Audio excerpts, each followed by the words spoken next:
Hello, friends, and welcome back to Stories About Entitled People. Today we have 3 stories for you, starting our video with our beloved Karen. You'll love it. But before we begin, don't forget to subscribe to our channel if you're new here, and turn on notifications so you don't miss a new video every single day. Here we go. Silent Auction Shenanigans. This is a tale my mom told me about an encounter she had with a wild Karen and how she got a little bit of revenge against her for being, well, a Karen. This took place some years back when I was in high school. Not sure if they still do, but at the time my old high school held an annual charity auction. All kinds of items of all shapes and sizes were donated to the school for this event. A traditional auction was held in the gym for the bigger, more expensive items, while the smaller items were delegated to silent auctions in the cafeteria and hallways. If you don't know how a silent auction works, in this case the items were set out on a table, each with a sheet of paper where interested parties could write down their names and how much they wanted to bid. Each table had a little timer to indicate how long the silent auction lasted and a pin so guests could write down their bids. One year, my parents decided to attend the auction. The items on sale in the gym were a bit too pricey, so my mom decided to focus on some of these silent auction items. When they arrived, she spotted a few she was interested in, wrote down a bid, and she and my dad went off to enjoy the rest of the event. Sometime later, my mom went wandering again and happened upon one table just as the timer on it was about to run out. This table had one of the items she bid on, and she was still the highest bidder until Karen entered the picture and outbid her. Under normal circumstances, my mom would have been content to let the item go, wanting it but not bad enough to start a bidding war over it. However, she changed her tune after witnessing what Karen did next. There's only one pin per table, and to ensure no one tried to outbid her, once Karen finished writing her bid, she proceeded to hold the pin to her chest like Gollum clutching the One Ring. Needless to say, Karen wanted to win no matter what and refused to give up the pin even when politely asked. Not taking too kindly to cheaters, my dearest mother decided it was time Karen was taught a lesson with a bit of petty revenge. There was a student monitoring the tables and she asked him if he had a spare pen, which he did. She took his pen and proceeded to write down her next bid very, very slowly. Remember when I said that my mom arrived just as the table's timer was almost up?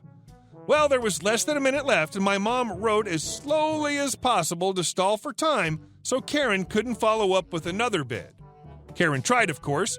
Upon seeing what my mom was doing, Karen took her coveted pen and tried to write in another bid under my mom's name while she was still writing, but my mom, being left-handed and Karen right-handed, positioned her arm and hand in such a way that Karen couldn't get in. When my mom told me this story, she demonstrated all the ways Karen tried to squeeze in, and it was hilarious. Mom kept an eye on the clock, and when there were only a few seconds left, she quickly finished writing her bid, and that was that. She won. The student prevented Karen from trying to write another bid, and Karen walked away defeated. Moral of the story: play fair and don't be a jerk. You never know who's watching and what it'll bring out in people. And our second story.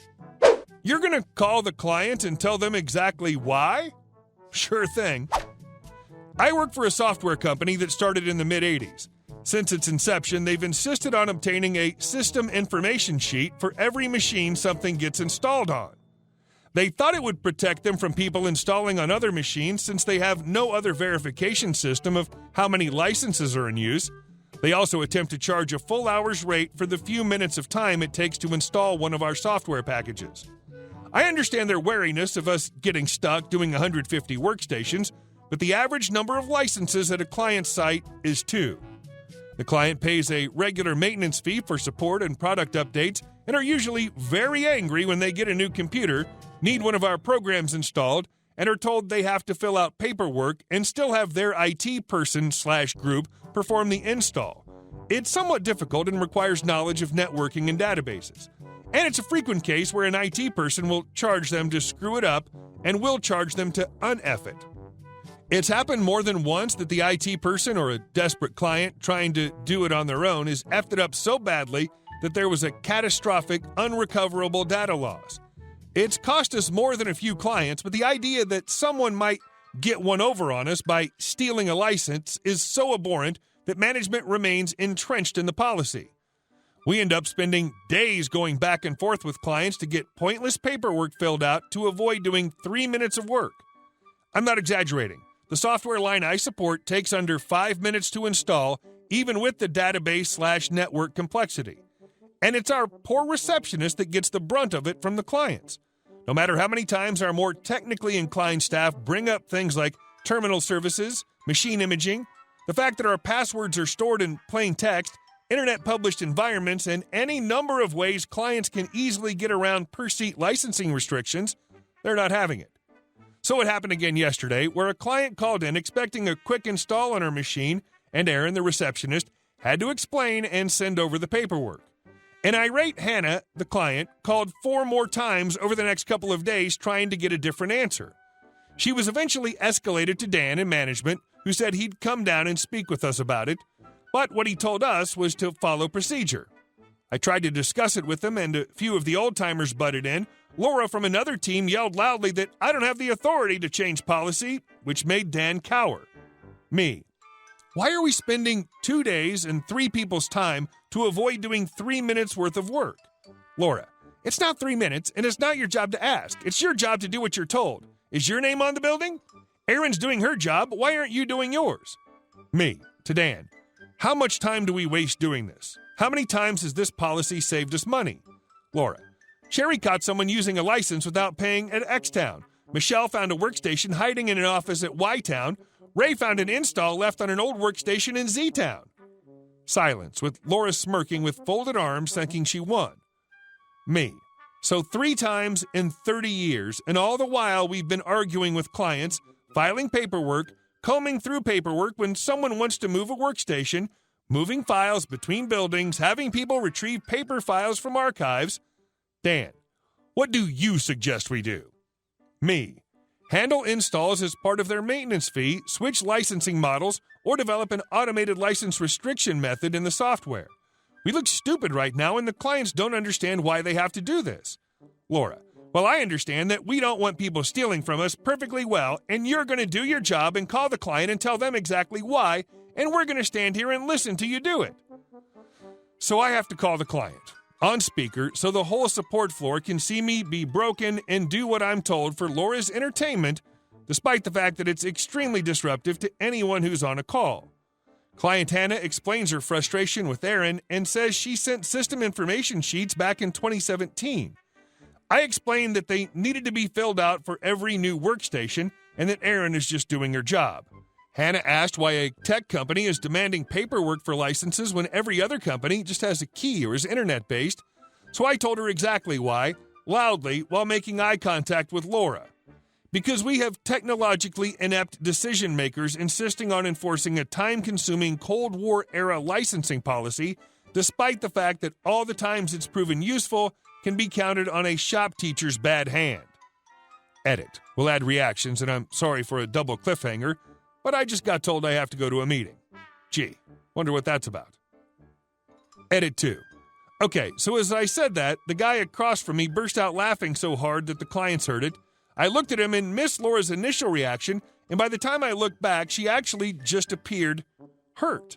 Dan was looking at me with wide eyes and his mouth open, shaking his head, then turned and followed Laura.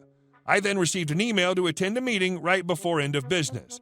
At the meeting, a smug-looking Laura was waiting for me in a chair across from Dan's desk. Dan. Unfocused my chi? We can't have people deliberately embarrassing other employees in front of everyone. Me. I agree. Laura's attempt to publicly degrade me was in really poor taste and highly unprofessional. Laura. Mouth now agape and vaulting up on the arms of the chair and yelling at Dan, You're not going to do anything about this? Dan, exhaling with puffed cheeks and resting his head on one hand, avoiding eye contact. We can't be embarrassing each other here. We have to work together. We all have to do our jobs. Thanks, guys. And I walked out. And our last story.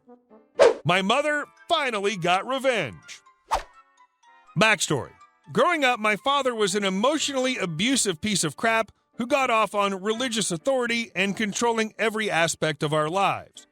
We were kept so isolated and made to fear the police/CPS to the point where we thought it was normal. When my brother threatened to tell my mom about this, my father kicked the then 15-year-old out of the house.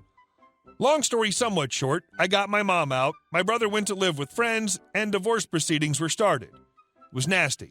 No one wanted to go to the police. Father was friends with the local small-town cops. While my mom was cleaning out her stuff from the house under the watchful eye of her amazing coworkers, she found my father's discharge papers. This is where the plan started.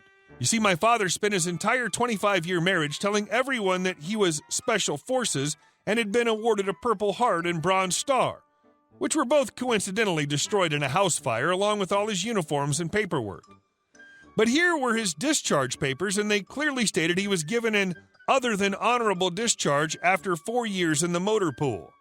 Not wanting to be seen as the vindictive ex-wife, my mom quietly took the papers and didn't tell anyone for years after my father moved away to a new state to join a militia. When she finally told me while tipsy this past year, we hatched a plan. Over the next few months, we snooped on social media to make a list of his former and current employers, family, major friends that we knew of, and his new church. She enlisted our extended family and my college friends from all over the country. In November, we each purchased Veterans Day cards and wrote out messages such as Stolen Valor, Motor Pool, Pretender, etc. Everyone attached a photocopy of the page listing his discharge. Then we sent them on the same day from the nearest major cities with the return address listed at his current church. They arrived on or around Veterans Day from Atlanta, Orlando, Washington, D.C., New York, St. Louis, Kansas City, Seattle, Portland, L.A., Houston, Ontario, London, and Edinburgh. Immediately, my mother was inundated with calls/emails from people who had no idea and couldn't believe he would lie like that, and were sorry for not believing her, my brother. My dipcrap dad sent a nasty email implying horrible things if he could ever prove my mother did this, which she forwarded straight to her lawyer, along with the nasty letters from his more vocal supporters. Now, most people in our hometown look at her as a battered spouse who walked out with her head held high rather than the tramp who divorced such a godly man. My little brother had no idea we did this. He didn't want anyone to confront my father, but later told me he got a random call from our old pastor apologizing for kicking him out of the church over my father's lies. And I can finally sleep well at night with the knowledge that his reputation is in shambles by our hands. Revenge truly is a dish best served cold. Hey guys, thank you all for watching the video. I'll see you in the next one.